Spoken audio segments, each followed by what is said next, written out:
Hi everyone, my name is Vishakha, and today we are hosting the first podcast of this series where we are inviting the Ivy League students from different colleges to have a conversation with them and which will inspire you for your college applications too. Today we have Jenny with us. She's from Harvard. She's an economics major, and with me I have my co-host Samantha. Samantha, I'm honestly so excited about this because I feel like so many girls see Ivy League spaces as intimidating or distant. This series is about making those journeys feel real, relatable, and possible. Exactly.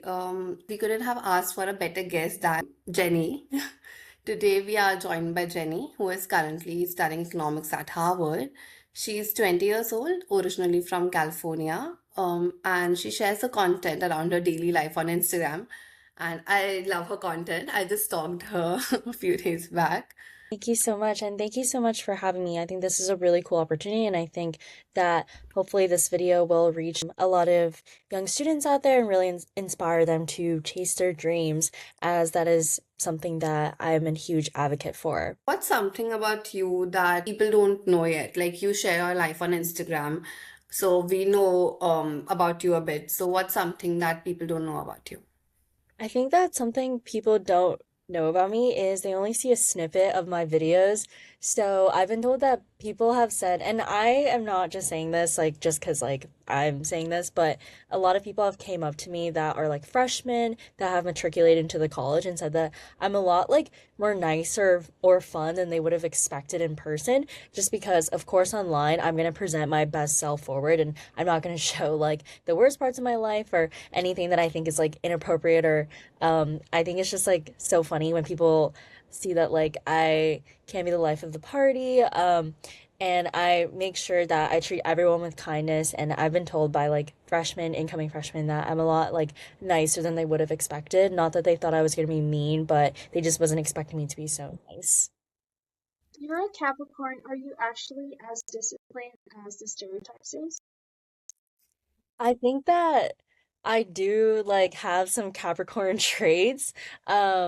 But I think that honestly, I don't think my discipline is like from my zodiac sign just because I feel like so many people at this school are just like intuitively disciplined and I don't know if it's like due to their zodiac sign, but I don't know. I think when I was a kid, I like credited to my zodiac sign, but now that I'm here, I feel like it's like maybe just like the way I was raised or just the way that my mind works since I've met like so many other zodiac signs that just have discipline. But I would say like a Capricorn trait I do have is like I can be like a little bit on the serious side, but not a way where I'm always serious. So coming to Harvard, what's the one thing about Harvard that people do romanticize, but it's just completely different when you go there in person? Yeah, that's a really good question. And I don't think that people really conceptualize, I guess, what I'm about to say, which is why like this is a great podcast and a great question to be asking.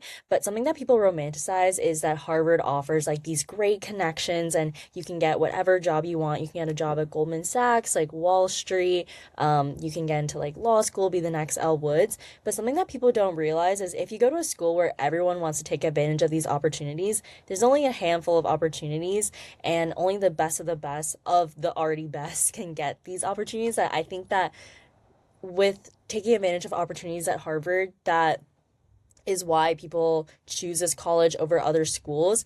It really does come at like people's the cost of people's mental health.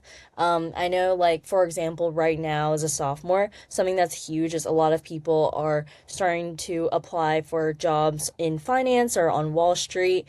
And something that people don't understand is yes, even though Harvard is a great school to pursue finance, these jobs are objectively really competitive that it's not like they'll take anyone, and because of that you're having the best students compete for a limited amount of spots, and it can get a little toxic and a little competitive, and that's something that is kind of talked about Harvard's culture is it can be competitive, but I think that it comes with people romanticizing like the fact that Harvard has all these like cool opportunities, but of course, supply and demand, there's always more demand than there is supply.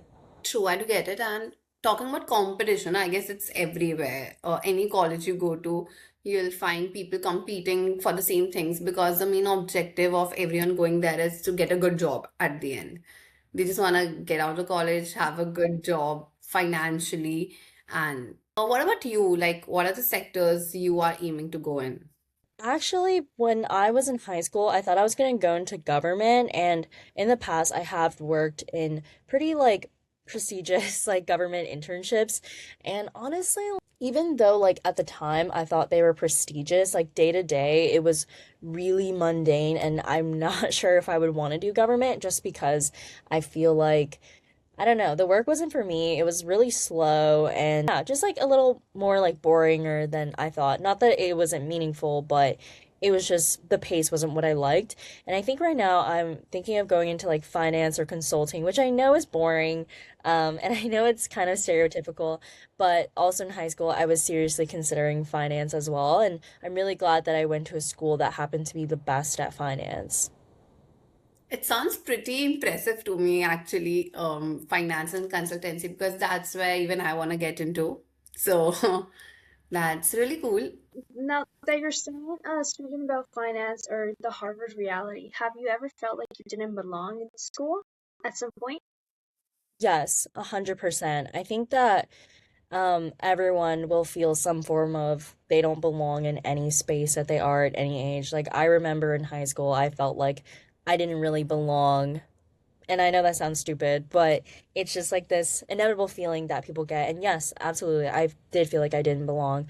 There were many times that I felt like they made a mistake in like accepting me here just because I didn't feel like I was really like riding the wave as other people were. I think that it seemed like the classes were super hard and I don't know how other people were doing it. And also I just like didn't really understand how people were finding all of these like cool opportunities and I wasn't sure like how people were just always in the know and in the loop for things. And in that sense, that is how I felt like I didn't belong. And what I mean by I wasn't in the loop was sometimes there would be social events, and I'm like, oh, I didn't hear about this. Like, how do people know about this? And why does it feel like the entire school is there? Or like a like pre-professional event that a lot of people took advantage of and I didn't know about. And in those cases I did feel like I didn't belong because I was like, how the heck do people just like know about all of these things and we're the same age and we have like pretty much the same resources. We're on the same campus. And why does it feel like they just like know more pockets of the school than I do? Can be a little overwhelming sometimes, right? Yeah, yeah, it can be super overwhelming, especially at a school where um getting in the school like kind of gives you this like signal that you know, maybe know things that other people don't, but when you're at a school where everyone is kind of in a really cool like position or super like top of their game, it can feel really it can get really easy to feel like you're not doing enough or that you cannot compete compared to other people, and which is why you really shouldn't compare yourself to others, which is super cliche, but it's true. Yeah, I do agree with that. Also in a lot of videos, I've seen you speaking about economics and the subjects in economics and everything around it. Um, do you think studying economics changed your perspective of how you see the world? Absolutely. I think that before studying economics, I think it'd be really easy to kind of like watch the news and just kind of believe what you say until you do like an actual analysis of economics and um I don't know, there are a lot of factors that go into it. I think something that's like super digestible for students out there that are listening and haven't really studied economics yet is if you were to ask like an economist, they would say that right now is like pretty much the best time to be alive. Like death rates are like low and people can afford a lot of things or it's pretty much like hard to like starve in today's society.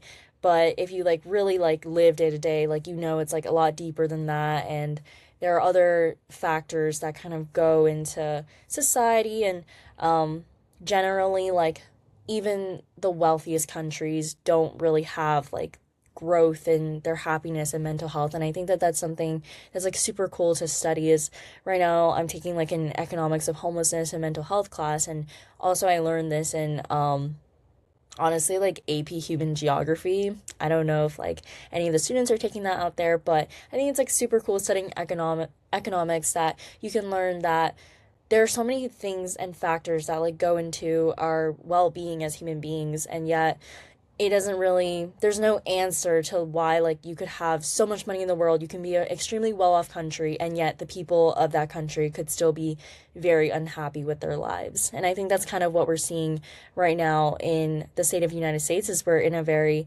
precarious situation with a lot of like different economic factors going on. And I think that right now the economics ran by our current government is definitely doing things that haven't really been done in the past.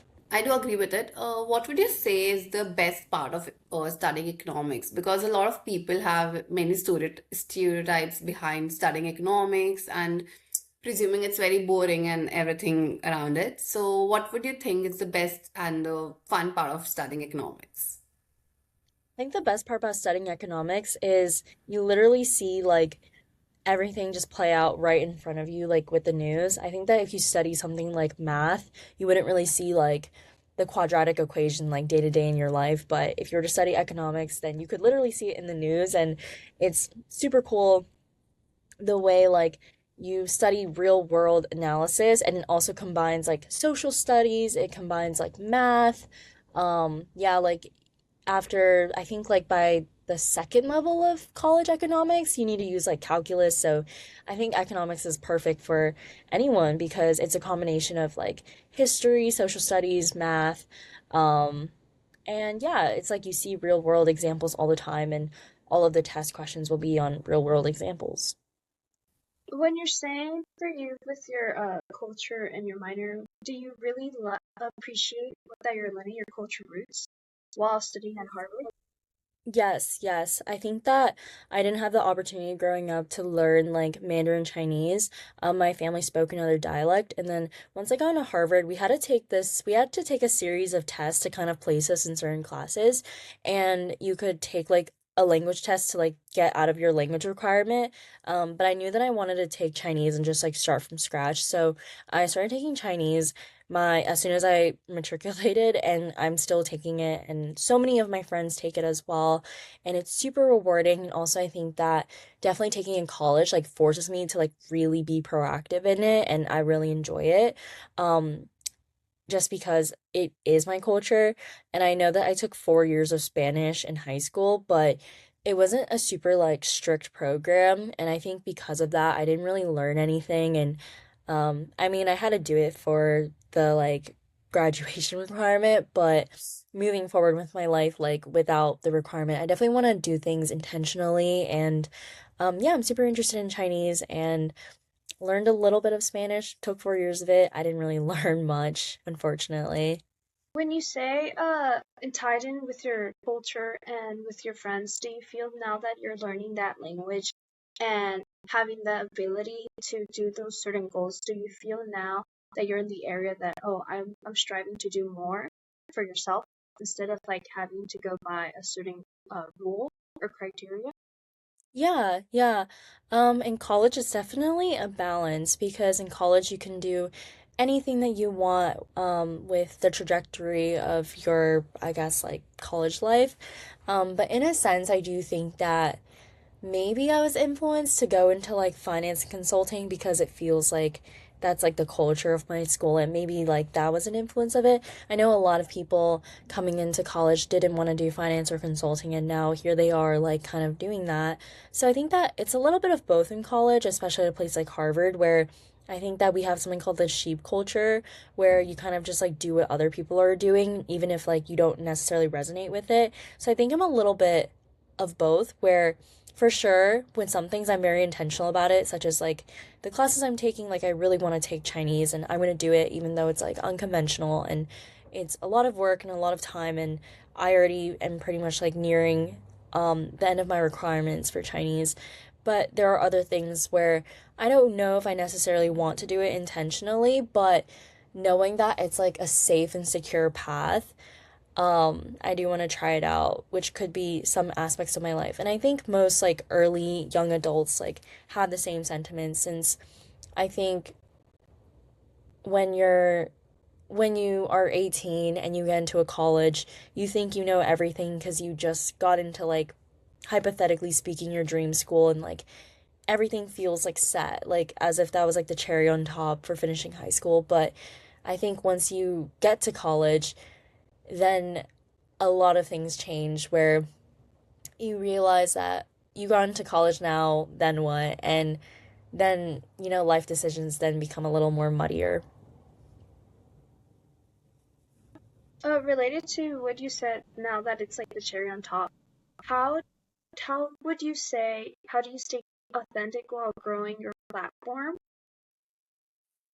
How so I guess like to stay authentic while growing my platform, something that I knew that I wanted to do was just always like be very authentic. And if I was like feeling like not great about something, like I definitely wanted to like voice it on social media in case like other people would relate. And I know that I actually started out by being like super relatable, I guess, from what people have told me, because I would post like these college application TikToks that were very like relatable and raw and talked about how I didn't really have like the perfect stats to get in. But these are the things that I learned, and hopefully like this will teach people to like shoot their shot, that you don't really have to be like perfect to get in these schools. And from there and like the success of like being authentic, I've just continued to like stay like that just because it's better to be authentic, be yourself. Um, and yeah, that's just what people liked about my content. Like there are a lot of consequences of sharing your life online. It comes with a lot of backlash and a lot of negative comments about you and whatever you're doing. So what made you share a life about life at Harvard online? Yeah, I shared life at Harvard just because I have a philosophy that people are going to talk about you no matter what, so you might as well just do what you want. And one of my first TikToks I like ever posted like blew up, and then from there I just kept going and going and going. Even when the views dipped, like I was still go because like that was still like so many people watching my videos. And I don't know, I think I reached a level of success where I just never really felt like other people's opinions like mattered. And of course I read the comments and I take like so much criticism and constructive criticism and figure out how to like level up my content. But yeah, I just like never really dwelled on what other people thought about my content, since I know like it's not like the content I was posting was harming anyone, and if they had a problem with it, they could just scroll. I do get that. Talking about a journey, how has the journey till now shaped the way you promote self-confidence or self-love and confidence online to others? Like your Yeah. videos do reflect a lot of self-love, being confident, etc. So, what Okay, so I think that what shaped my love for self-confidence is, of course, it's still like redefining, like every day. But I think for me, I realize like that a lot of the things that like I was like, I don't know, admiring about other people, people were admiring that about me.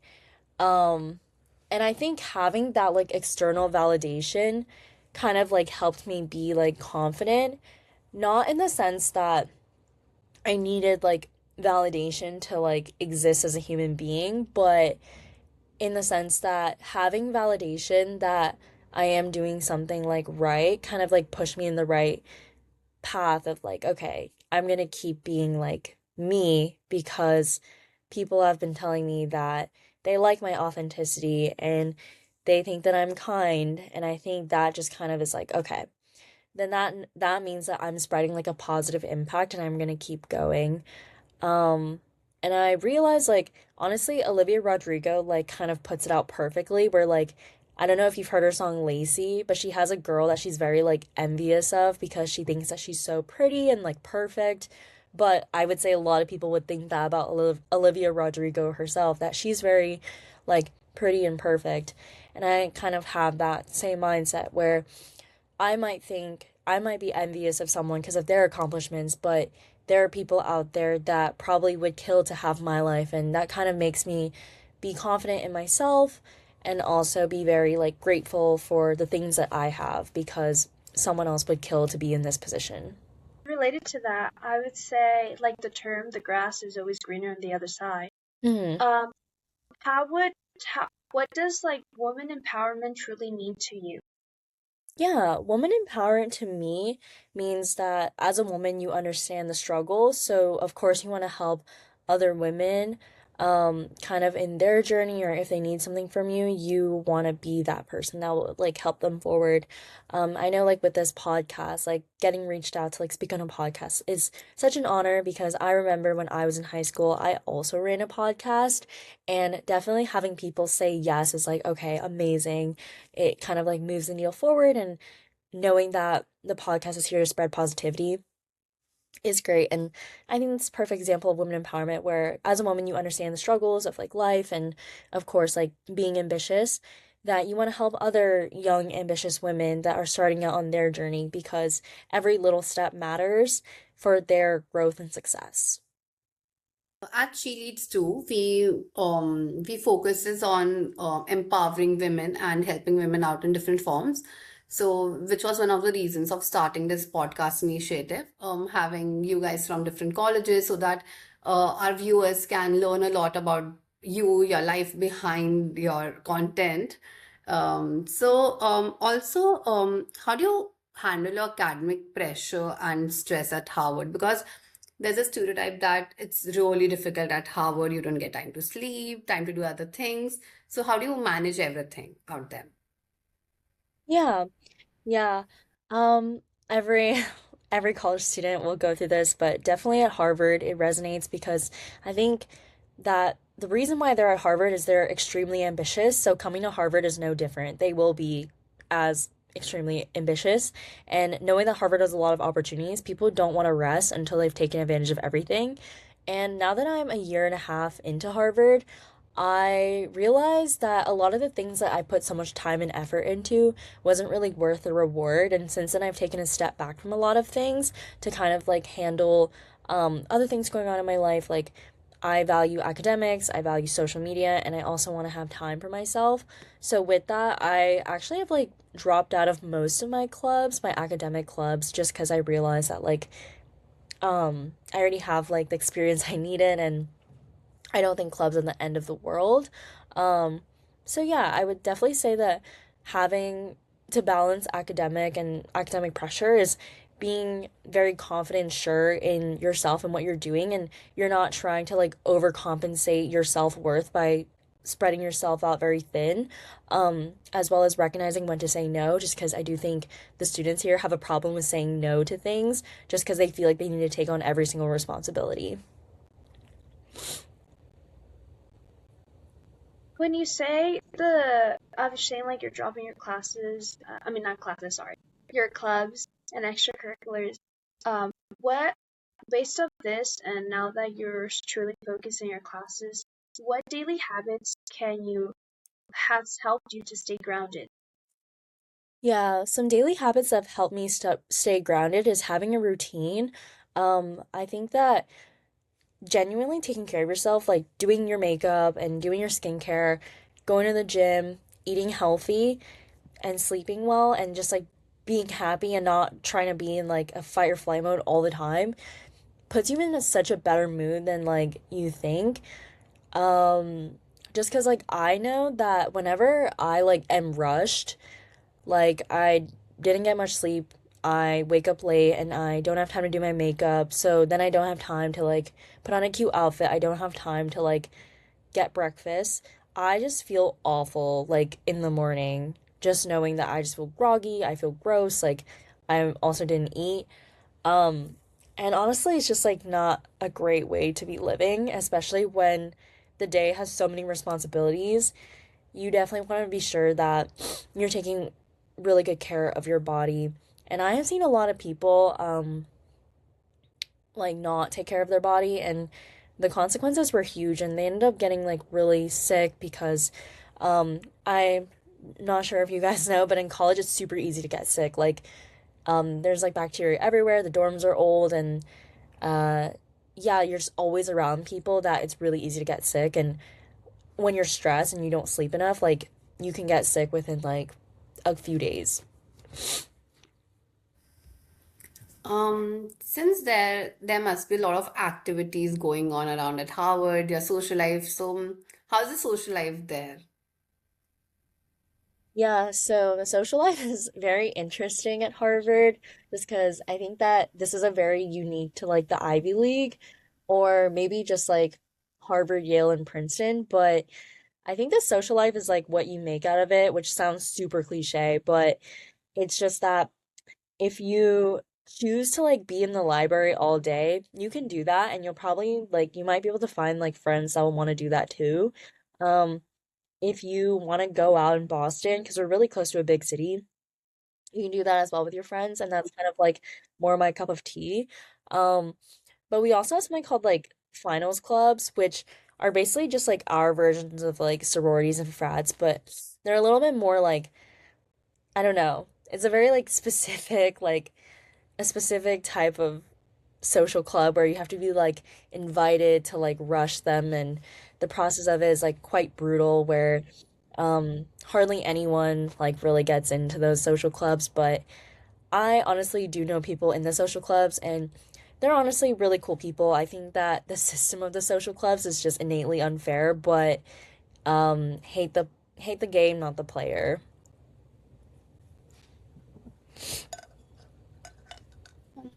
How do you stay disciplined while managing your social life all at once? Because seems like people must be doing a lot of things at the same time. So how do you prioritize things and stay disciplined about your priorities? Yeah, yeah. So to stay disciplined with my priorities, I definitely like to go off of like the history of like how I felt when I didn't prioritize something and how awful it felt to me. I'm like, I don't want to do that ever again. Like, I don't like the feeling of like procrastinating on things. Like, I don't like, I mean, I still end up doing it, but it's like you learn from your mistakes of like you learn how to prioritize your time better. And for me, I think after like a year and a half of doing like social media and also being at Harvard and also doing all these like cool other things, I learned that what's worth my time and what isn't. Like I told you guys, I dropped a lot of clubs, and I think I realized that clubs weren't really worth my time. But social media still is, my friends still are, and taking time for myself and doing fun activities like this. Talking like connecting back to what you said about switching different majors or like feeling that your choice now that you have a different your your path is a different way. What would you tell girls who feel unsure about their future? Um, how to advocate that or what ways to solve those? Yeah, yeah. So this is something I've like recently reflected on, but I remember when I was like 14, 15. I'm 20 now, by the way. I remember thinking that, oh my God, I have no time until I have to like figure out my extracurriculars and then I'm gonna apply to college and I have to know my major by the time I'm 17 as I'm applying to colleges. Like, how am I supposed to know like how to tailor my application and do all these like figure out my niche at 14 to get into like college and put on my college apps and like I think it's so crazy how you have to like figure out your major in high school before you apply to college. And I remember that feeling so distinctively because it's like very similar to how people in my age feel now, where they feel like they have to know what they want to do. And like, because now we're applying to like jobs and internships lead to full time jobs. And this feeling of like, I'm only 19 years old and I have to start applying to jobs and figure out what industry I want to go into. And to that, I just want to say to the young girls out there that are not in college yet, I understand that feeling of like feeling like you need to know your major as you like pick your extracurriculars. And I just want to say that's all like BS. Like, this is a false like reality that someone on the internet said someone had to do, and then like every single student like ran with it. Because now that I'm here, it's so not true.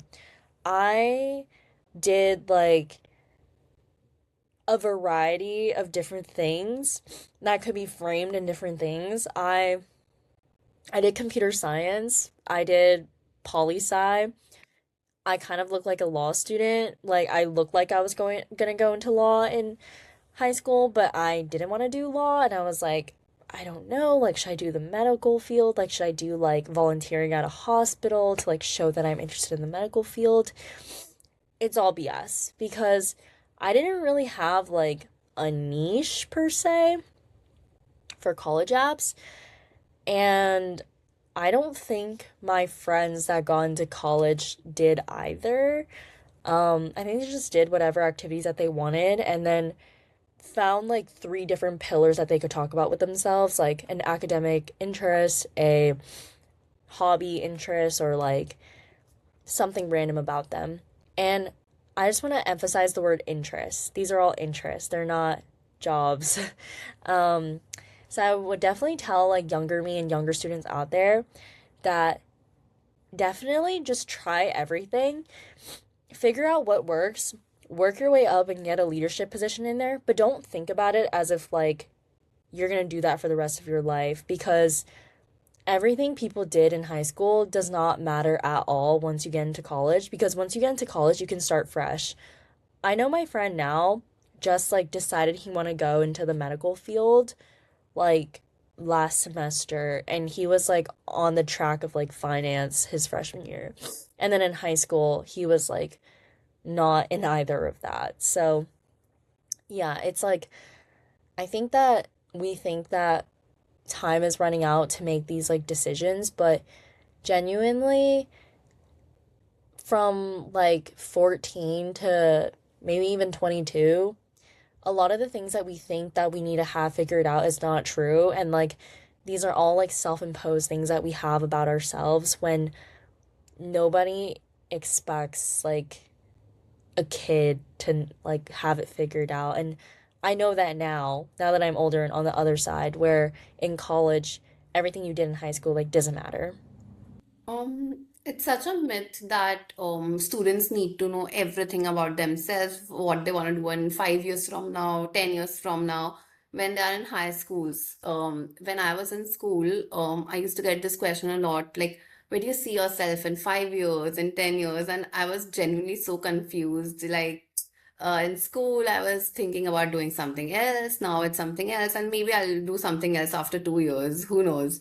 So, I really get it. Oh, it's the age you can try out different things and see what works for you, what what you like and what you don't. Because if you're getting into something, it's something that you have to do for the rest of your life. So I guess you can take some time off and still explore what are the options available and what works the best for you. Talking Yeah. about that, girls from very different parts of the country, of the world, they are very underconfident. I've talked to a lot of people, or girls in general. They are very underconfident, in comparison to boys. Um, what do you think, why is it important for girls to recognize the leadership potential in themselves early? Yeah. I think that girls need to understand the leadership position, leadership mentality with them early because there's so much more than what society like thinks about them. And especially if you come from a country where it like the society's standards are very conservative, it's very important to stay true to yourself and be around other supporting women that empower you, which I know can be very difficult in some places, but definitely knowing that a lot of the best things in the world were created by women and keep that in mind. And yeah, just like follow your dreams and always be sure to surround yourself with positive role models that don't put you down but lift you up. Tying into that, I think I completely agree with you with the empowerment of women. What's based on this, what stereotypes about girls in academics do you want to challenge or that have you seen and want to face now? Yeah, I think that a I think that a like stereotype or like a I don't know, prejudice against women in academics is that women tend to go in more nurturing fields or certain fields that require less like social EQ, I guess. For example, a lot of women tend to go into like nursing or communications, PR, like ones that involve more EQ, while men tend to go into fields that are more IQ. And I would like to challenge like the prejudice against women going into those fields because I think that if a woman is truly interested in these things, they should pursue it and not be kind of like shamed that they're going into a field that they truly enjoy. I think that a lot of women might go into nursing, but they truly enjoy nursing. So why are we to like blame women for going into fields that they're interested in? And what's wrong with having more nurses? So that's like a challenge I would like to do is I think that there's a reason why a lot of a certain gender goes into a certain field. And I think that in a way, A, we should encourage more women to go into male dominated fields and not be afraid of that. But B, for fields that are very dominant in one gender, I think that we should shift the narrative that people have about those fields in the sense that a lot of women, like, yeah, are in these like fields of communications and nursing, and what about it? Also, today we can see women in all sort of job roles, be it finance, hospitality, to being an astronomer. Everywhere, women's are everywhere. How can you, or what do you think? How can a young woman start creating impact right now? Yeah, yeah. I think my best advice for women that want to create an impact right now is figure out a problem you want to solve in your community or the world at large. Figure out what the problem is and figure out some solutions for it and work towards it. I have met some incredible people that zoned in on one problem. Actually, one of my closest friends in college right now, she is like, I don't know, a leader in menstrual equity. She figured out like a problem with how not all women had equal access to menstrual products. And as women, you understand how annoying it is to be like on our period, but it's like taboo to like talk about the fact that you're on your period. And like women just have to like pretend that we have to like be normal while we are on our period. And in a way, it's like very like it is prejudice against women to where we have to like not have accommodations because of our period. Meanwhile, not all women have access to like menstrual products and feminine care. So that's like an example, and I think that's a great example of how find a like issue in your community that you want to solve and just do like local projects with it until you build it out to scale to what you want out of it. Tied to that, I do understand when you were mentioning about menstrual because either in society we're seen as if you have to be normal about it, like nothing's going on, or if we have to hide it, like Yeah. talking about it like it's taboo, like it's a curse. You can't teach people, you can't, and even if you were to taught people, it would be seen as a very disobedient scene, or you would be really like an outcast for even talking about that, like if we were in like ancient civilization. But now, even then, with the progress of how we are now in society, it's really the same, and we haven't really gone nowhere.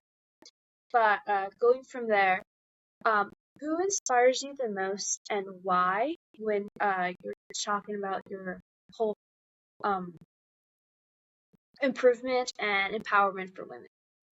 Yeah, yeah. Actually, the people that inspire me the most are my friends in college because I think it's so cool how we all came from like, I don't know, kind of different places of the planet, and we're here at Harvard and they're doing such incredible things, and kind of knowing that we have like similar resources and what we're doing out of them is so inspiring.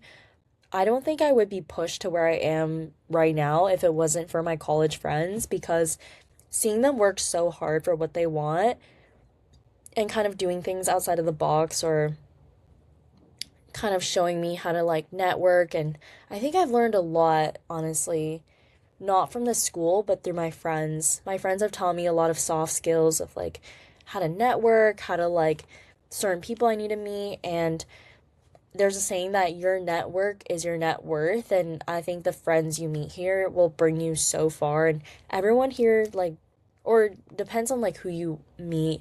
Um, my friends here have like genuinely just wanted to like help each other be the best version of themselves. I remember that I expressed that I was interested in like XYZ thing, and I expressed it to a few of my friends, and every time they saw an opportunity that aligned with my interest, they would send it over, and same with me. If I saw an opportunity that I really liked, I would send it over to my friends.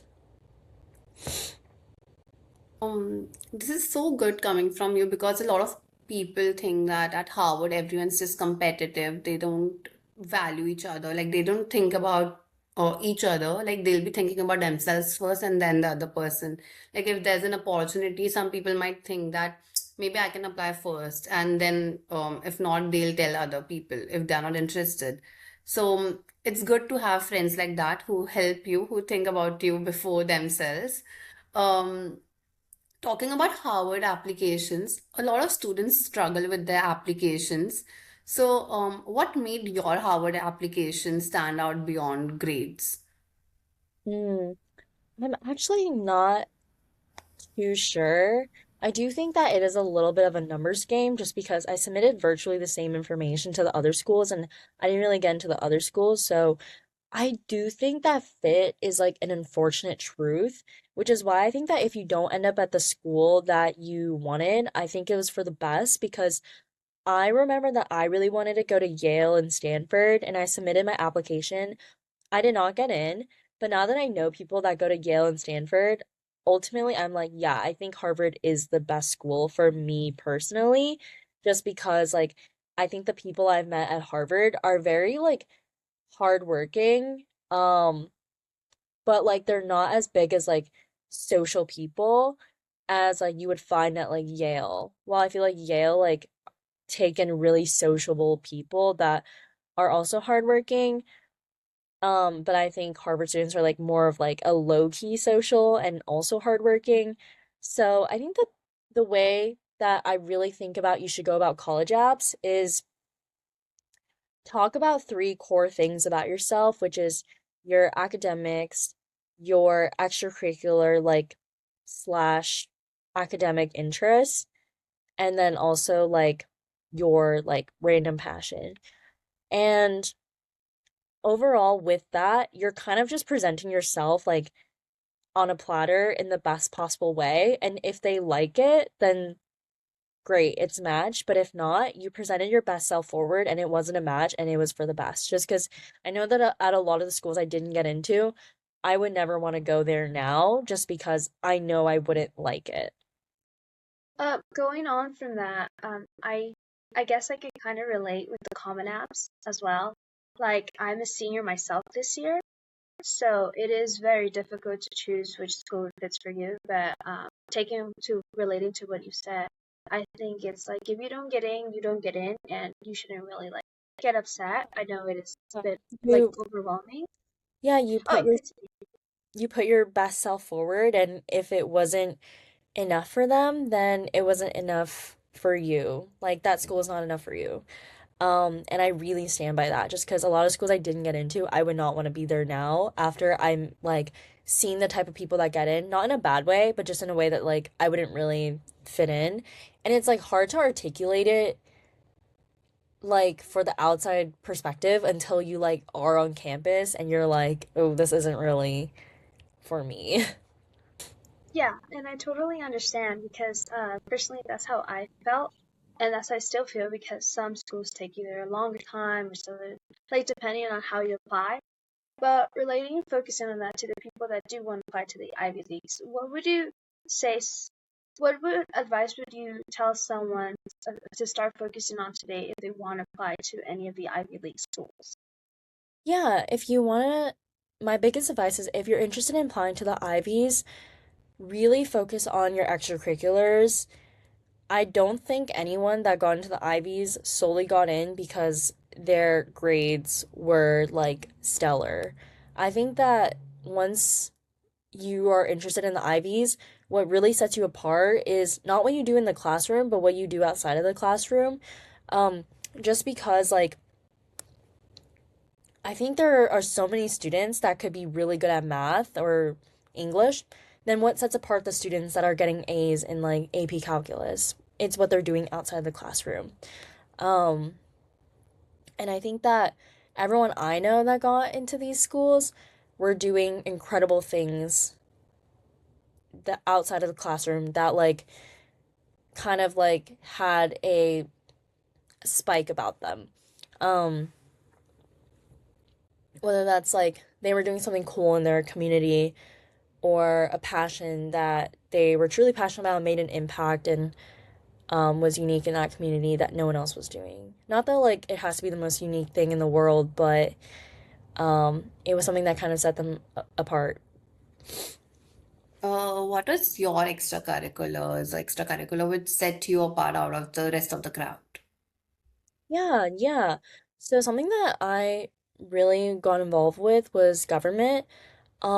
I worked with the local politician of my city, and I also happen to be at the capital of California.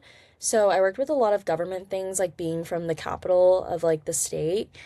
And additionally, I was also the like president of like student government, so just a lot of like poli sci things happening.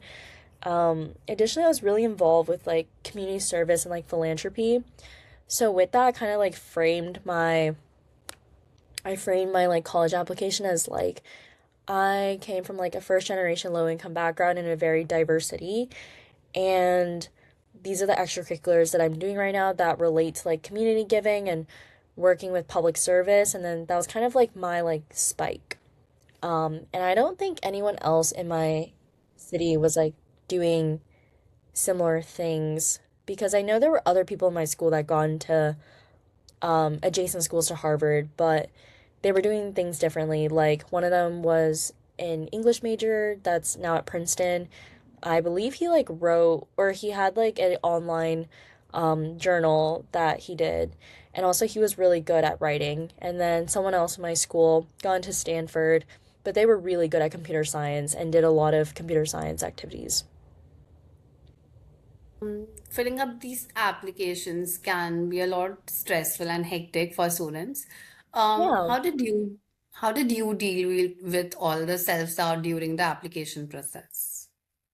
Because when you Yeah. see people around Mhm. you applying for the same colleges, the adjacent colleges, um, it's very stressful to see you start comparing yourself with other people.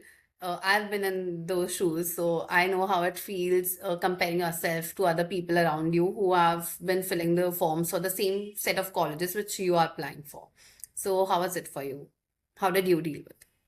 Yeah, yeah. So actually in my school, nobody talked about what colleges they were applying for, which I think is for the best because no one wanted to spread around like bad, like, I don't know, bad negative energy around because I think that innately, like, it's a very stressful time. Like, people were, could be a little negative, and no one really talked about like what colleges they were applying for.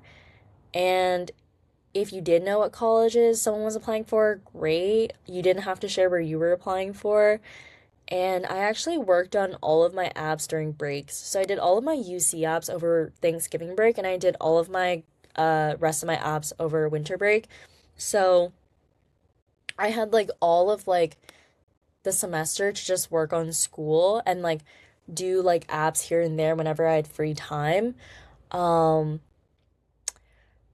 but I just made sure to keep everything private. Like personally, I wanted to keep it private, but if, someone was to share where they were applying for, like I wasn't gonna shut them down. Like they could tell me, and if they told me like, "Oh, don't tell anyone," I wouldn't tell anyone. But yeah, if you're going through the college app process, I would recommend to keep it private just because you never know who's preying on your downfall. Um, but also it's like college apps is a very like special moment like for yourself. I would want to keep my like decisions and like my journey private until I was comfortable sharing where I had chosen to go to a school. Just because like I know that some people made their journey very public, and I think in that sense they received a lot of like criticism if like they didn't get into a college that everyone knew that they applied for, or like they chose this school over this school and then everyone was like, why would you like choose that school?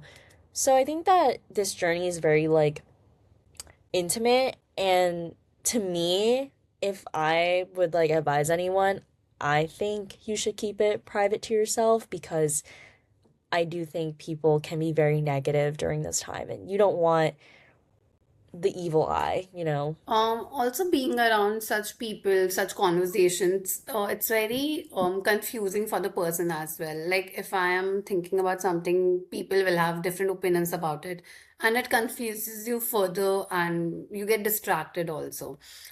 Mhm. Um, so I guess yeah, students should consider keeping the things private until they are permanent. Um, Talking about life and your lessons in life, what has been your biggest personal lesson so far in life?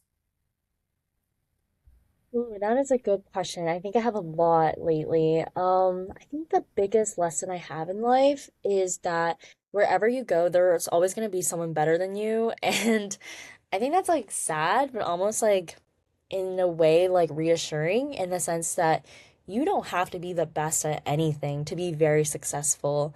Um, but it's also like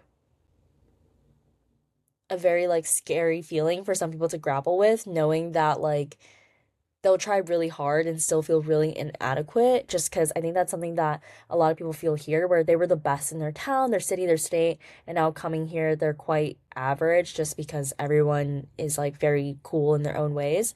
But in a way, I think that's very like reassuring and comforting, knowing that you don't have to be the best at anything to still accomplish great things, and that greatness isn't scarce.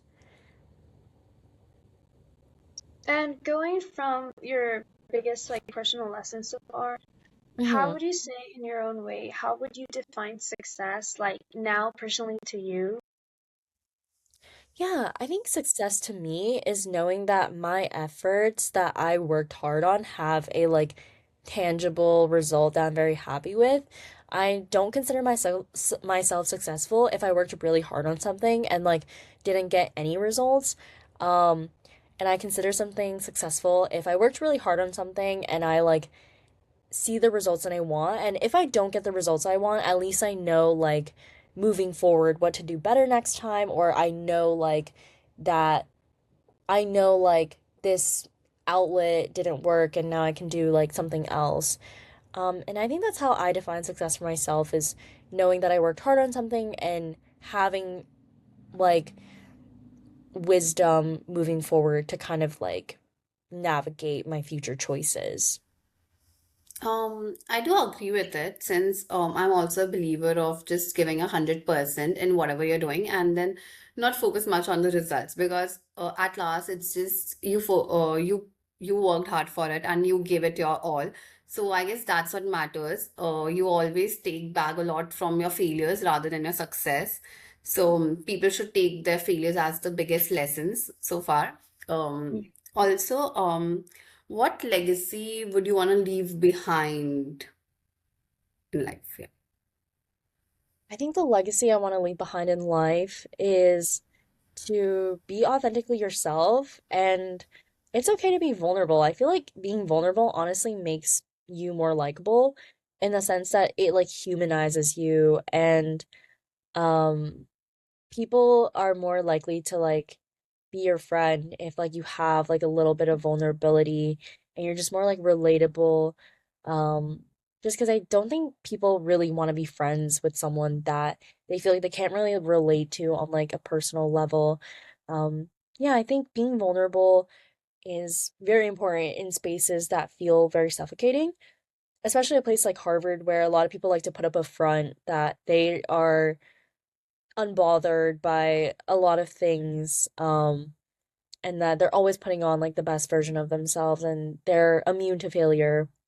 And I think that it's very important to be vulnerable, but also know like when to be like logical and rational about your emotions.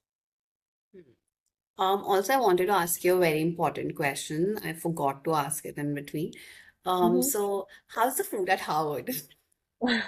Yeah. So I think the food at Harvard's pretty good. It actually got a very big upgrade this year. I've heard that Yale got a downgrade with their food and then Harvard got an upgrade. So keep that in mind when applying to colleges. Um, I think that Harvard's food is pretty good. It does get repetitive, but what school doesn't get repetitive? And I don't know. I don't think it deserves the hate that it gets. I do think in some of my videos I like exaggerate how good it is, but it is pretty solid. It looks Yeah. tempting though. Yeah. Yeah, it's pretty solid. Um, it's not like gourmet by any means, but it's also not terrible. Like some people think it's like looks so mid and terrible, but it's very if it was like on a scale of like 1 to 10, it would probably be like a 5.5, Hmm. maybe even a 6. And so we can adjust with that. So now we have come to the end of the podcast. So what is the one big sister advice you would want to give to everyone out there watching the podcast? Yeah, I guess my biggest big sister advice that I want to give to the people watching this podcast is um wherever you are in life, whatever is like really pressing your mind right now, just know with time that anything that you're going through right now, everything will work out. For like, if you're, 14 years old and thinking that you don't have much time until you have to pick your major, you got time. And also, don't think about it like you're bound to this major. You're just exploring different things that you like, and eventually you're just gonna have to put down something for a college app. It's not binding. It's not the end of the world. And if you're applying to colleges, I think by now in February you should be getting your results soon. Have the mindset that if you didn't get in, you wouldn't have liked it. That has personally saved me from a lot of rejection, is just knowing that I didn't get in. It's probably because I would have hated it. Um, and I did myself a favor. So have that in mind. And if, yeah, if you're just a young girl anywhere, just know that rejection is normal. You're gonna face so much rejection in your life, and that's completely okay. Um, and yeah, everything will work out. Everything will work out is what I always tell myself. Thank you so much, Jenny, for being so open and honest about you, your life, and how things are at Harvard. I guess it's gonna help a lot of people out there who've been struggling with the applications form, whose dream college is Harvard.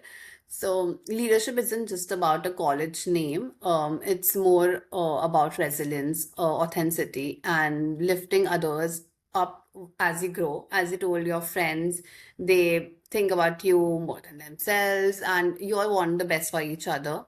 So that's leadership. So it was a pleasure having you as our guest, first guest today. How's it for you? Yeah, this was a really fun experience. I actually did something very similar like about a week ago. And yeah, overall, I had a really positive experience, and I think the questions you asked were phenomenal. Thank you so much for this opportunity. Thank you again, Jenny. I really appreciate your advocacy and the positive mindset that you came with and the message that you gave in, not only to everyone else, but I honestly take it as well because, as again, I submitted my Common App. So it's really nerve wracking, especially since I did receive from half, but the other half are still waiting to be seen. So I really appreciate your into your experience, and it's gonna help me feel better as in a Thank you so much, Samantha. Yeah, honestly, best of luck. You already have half your decisions and you have half more. And yeah, definitely keep in the mindset of like, you know what, if you didn't get in, it probably wasn't meant to be, and you probably would have hated it. And yeah, it seems like you have incredible things coming up for you. And thank you so much, Samantha. The words, like, I really do appreciate them.